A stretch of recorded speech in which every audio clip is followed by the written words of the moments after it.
Hi everybody, Joe here from Shutter Speed Photography. Very nice to see your smiling faces again here on YouTube. So today I'd like to talk to you about another very cool feature that is built into your Nikon Z camera that is strangely off by default. It's high-speed sync for your flash, and I'm going to explain to you what it does and some fun things that you can do that are going to make you want to try this. So let's stick around, but before we get started, I'd just like to say, as always, thank you. I appreciate you being here, and if anything in this video helps you out, please help me out by hitting subscribe and ring the bell so you get notified of future updates to this channel. Also, please consider donating to Team C's. A bunch of very smart YouTubers have gotten together and are working to get our audiences to help out to remove 30 million pounds of plastic from the oceans by January. And this project is way underway at this point, and I think we've raised somewhere in the neighborhood of about $9 million. So we're on our way to the goal, and I'd appreciate you considering this very worthy cause. I'll leave a link in the video description. Also, if you're a Facebook user, we have a Nikon Z Facebook group, and it's kind of in its infancy still, so we're looking for people who want to be part of this group. We're going to look for moderators and things like that. So if you have interest in being a part of a Nikon Z Facebook group, I will also leave the link in the video description below. So let's talk a little bit about high-speed sync, what it is, and why you would want to use it. So in your Nikon Z camera is capable of syncing up to your flash up to 1/200th of a second, meaning if you have a flash that is compatible with the Nikon system should not let you exceed 1/200th of a second when a flash is attached. That should be the maximum. However, if you have an old flash or a manual flash, or for some reason you are able to exceed this, I'm not quite sure what scenario that would be. What will happen essentially is the pulse of the flash is not going to match the opening and closing of the shutter. And what happens when you see a scenario like that is you'll get black bars in your photo. Sometimes you'll see maybe like the lower half, 50% of the photo will be completely black, and then the top of the photo exposed. That's an out of sync error with your flash. So your shutter and your flash are not firing at the same time. Now again, 1/200th of a second is maximum. Now you can set other shutter speeds in the menu system, other flash sync speeds in the menu system, but I don't really know why you'd want to go lower. However, you can if you want to. I'm going to show you how to check what your flash sync speed is currently set to without having to dive into the menus. There actually is a pretty simple way of doing it. So let's take a look at that now. So we're here on the back of our Nikon Z camera, and you can bring this up by cycling the display screen. Now all I'm doing is I'm just moving the shutter speed down. I'm going to go past the 30-second mark. Just keep bringing the shutter speed down, past bulb, past time, and now you're going to see a display with an X. This X indicates you're viewing the flash sync speed that your camera is currently set to. Okay, so now that you know what your maximum flash sync speed is set to, and if you've never changed this, it's going to be 1/200th of a second. How can you raise it? Well, let's dive into the menu systems now, and I'm going to show you where to change this, and then we'll talk about why you would want to. Okay, let's take a look at the menus. Okay, so here we are in the menu system of our Nikon Z camera, and we're going to move on down to the custom settings menu, and then we're going to move over to E, bracketing and flash, and then you're going to find at E1 our flash sync speed. So if you click into this menu, you'll see you can move it all the way down to 1/60th or up to 1/200th, and then moving it up one more to auto FP will put you into the high speed auto sync mode. Just hit menu again to save that, and you are done. Okay, so the Nikon Z system is pretty smart, meaning if you have a compatible flash, once you set your camera to use the high-speed sync auto mode, it will automatically switch your flash in and out of high-speed sync without you having to do anything. Now, I suspect the reason why this is off by default is to save battery power with older flashes that may not necessarily support all the features of the Z system. I myself are using the Westcott FJ system, so I use the Westcott FJ80, the FJ200s and 400s, and I use their flash trigger. Now, one of the reasons why I use this is, first off, it's a tremendous value for your money. And secondly, it will support any camera system. So you only buy this once, and it doesn't matter what camera system you have. Let's say you own both Nikon and, heavens forbid, Sony. You can use this on both. So you're only buying one set of parts. You don't have to buy two flash heads. You don't have to buy two controllers. You're just buying everything once, and it will work with any camera. Canon, Nikon, Sony, etc. Okay, so what is high-speed sync and why will you want to use it? So what high-speed sync does is it allows you to fire your flash, as I mentioned earlier, above 1/200th of a second. Now, depending on what camera system you have, it's going to vary. So let's say you have a different camera system, your flash sync speed may be 1/250th of a second, or it may be under 1/200th. But if you're a Nikon Z user, it's 1/200th of a second. So if you're using a compatible flash like this FJ80 from Westcott, which by the way is an absolutely incredible flash. I mean, look at the menu system on the back of that. I mean, this thing is an absolute pleasure to use. It's so clear and concise when using this flash. So easy to use. They're just a wonderful flash. And it's 80 watts of power. So it's a fairly powerful flash. And I love the round flash head because it's giving the same pattern no matter which way I orientate the flash, which I really like. So that being said though, this does support high-speed sync. Oh, one thing I should mention, sometimes you'll see a red box in front of your flash. That's an infrared beam that helps the camera focus in low light. It's not supported by Nikon with the mirrorless, and to the best of my knowledge, I don't think any mirrorless system supports that. So this flash does support high-speed sync. What does that mean? Well, what it means is once we've gone above 1/200th of a second, instead of firing a flash just once, this flash is going to fire a series of pulses.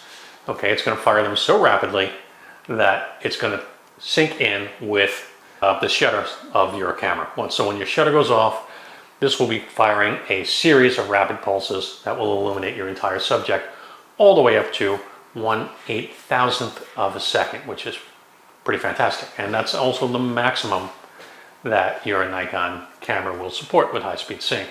And it's not brand specific with flash. That's just what the Nikon Z camera system will do, 1/8000th of a second max for high-speed sync. So that being said, what can we do with this? Well, using high-speed sync will allow us to use this flash on a very bright sunny day. So let's say we're at the beach and there's some sun poking through some clouds and there's some hot spots on a person's face and some dark shadows, and we want to even things out. High-speed sync will be able to fire off that flash in broad daylight at a high shutter speed. Maybe you're at 2,000th of a second. This is going to be able to fire off and fill in those spots. Okay, now another cool thing is you can turn daytime into nighttime. So yeah, so let's say you're shooting a scene in the daytime that you want to make look like nighttime. Well, high-speed sync can help you do that. And I'm going to show you how to set that up and how to do that next, because that's kind of a fun project that maybe you're going to want to try at home. Okay, so let's check it out. Over the setup here with you. So we have the camera. It's mounted on a tripod, but not for any particular reason other than making things easier for me to record. And you'll see the Westcott FJ-X2m controller. And you'll actually see on the top there how it's in top left it says Nikon, because again, this controller can control other units other than just Nikon. So if, heavens forbid, you had a Sony camera or a Canon camera, you could use all this same equipment. Now I'm using the FJ200 flash. It's right here, and you see how clear and concise that back menu system is. Just an absolute pleasure to use. And now here is Yoda sitting on this little black case. And what we want to do is, clearly it is daytime. You can see it's pretty bright in here since I'm filming. And what we want to do is we want to turn daytime into nighttime. So I'm going to step you through how we're going to do that. Little Grogu or Baby Yoda, however you want to, whatever you want to call him. He's sitting on a black box, and clearly, as you can see, it is bright and daytime here, but we want to make him appear like he was shot at night. So there's a couple of different ways that we could approach this problem, and high-speed sync is going to be the solution to that problem, okay? But using high-speed sync, we really have two different methods that we can go with here. So the first method would be that we can increase the shutter speed until this scene gets dark. So let's say we went to let's say 500th of a second should be plenty at f4. We're at base ISO of ISO 64. So let's take a shot and let's take a look at what that will look like. Let's focus in right on the eye there on Baby Yoda. And this is with no flash, so I just want to show you what this is going to look like.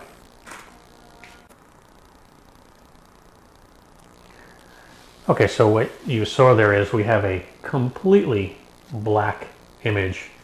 There's absolutely nothing in the image whatsoever.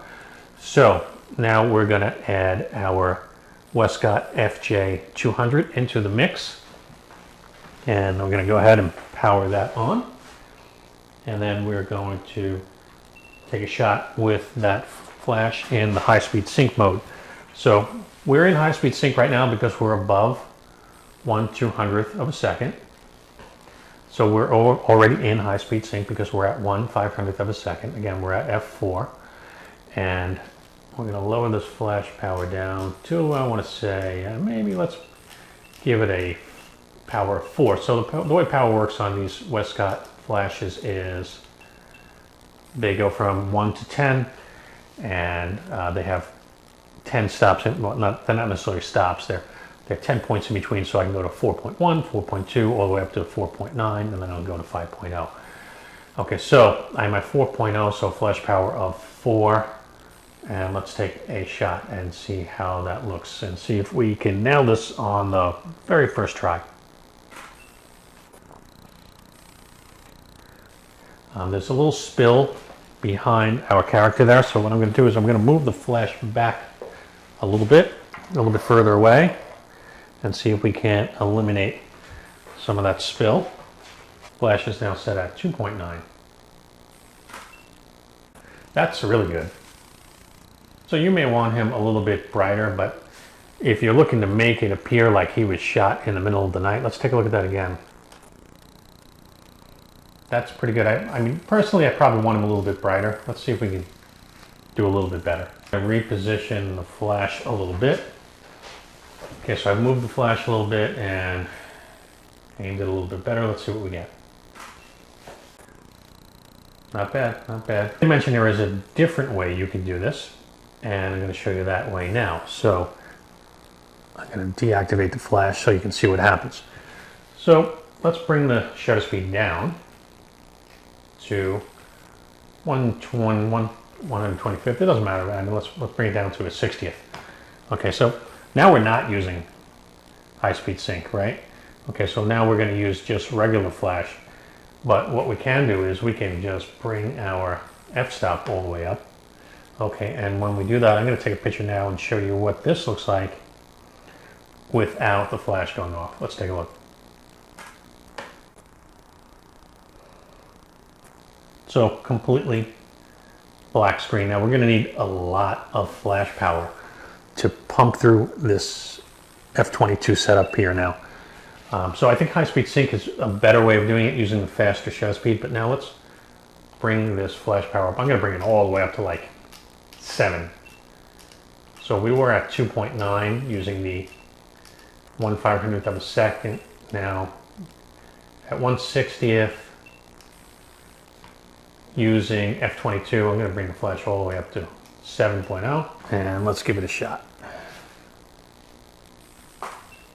So almost the same effect. I mean, maybe we just a little bit, but we need a lot of flash power there. And this is a 200 watt strobe at set at 7.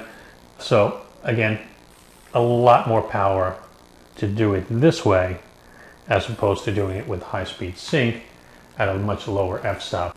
One of the questions that people ask is, well, why not have this on all the time? And like many features that Nikon provides, I really can't tell you why they keep it off by default.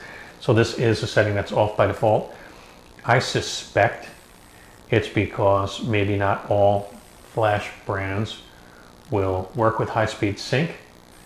Okay, so what high-speed sync does is it creates a series of strobes, as I mentioned earlier, and of course by doing that it consumes a lot more battery power, and as it strobes longer and longer and longer, it's going to start to fade out at the end, right? So because just the way the nature of the way batteries work and things like that, as it continues to strobe, you're going to get the brightest strobes in the beginning and it's going to start to fade out, and of course you're going to shorten the length of time you can use the battery because much more battery power.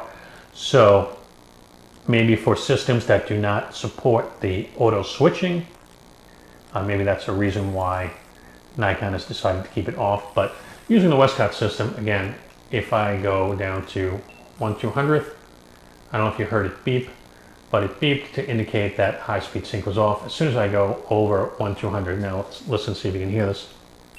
You hear it beep, and now there is a high-speed sync symbol on the back of the flash control head and on the back of the flash unit itself, indicating that we're in high-speed sync.